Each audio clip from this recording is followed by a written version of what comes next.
সেই আবু তালেব মৃত্যুর সময় নবী করিম সাল্লাল্লাহু আলাইহি ওয়াসাল্লাম বলেছিলেন, চাচা একটি বার আমার কানে তাওহীদের কালেমা শোনায় দেন। আবু তালেব তার কিসমতে ছিল না কালেমা। মরে যাওয়ার পর একজন সাহাবী বলেছিলেন, ইয়া রাসূলুল্লাহ, মৃত্যুর সময় আবু তালেবের মুখ আমি নড়তে দেখেছি, তিনি কালেমা পড়েছেন সম্ভবত।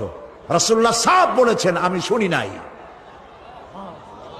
এত ভালোবাসার পরেও হাদিস শরীফে এসেছে আবু তালেব জাহান্নামে যাবে। কোথায় যাবে? জাহান্নামে। সবচাইতে কম আযাব হবে কার? আবু তালেবের। কম আযাবটা কি? হাদিস শরীফে এসেছে কম আযাব হলো জাহান্নামের আগুন দিয়ে এক জোড়া জুতা তৈরি করে আবু তালেবের পায়ে পরিয়ে দেওয়া হবে। সেই জাহান্নামের আগুনের তৈরি করা জুতার তাপে আবু তালেবের মাথার ঘিলুগুলো টকবক করে বউ পড়তে লাগবে। এত ভালোবেসে যদি কিয়ামতে উপায় না হয়, আপনি ইয়া নবী সালাম আলাইকা, ইয়া রাসূল সালাম আলাইকা, আর কতগুলো জিলাপি খাইলেন, বড় একটা মিছিল করলেন। প্রিয় ভাই সব, এইসব বেদাত ছাড়ুন, এগুলি সুস্পষ্ট বিদআত।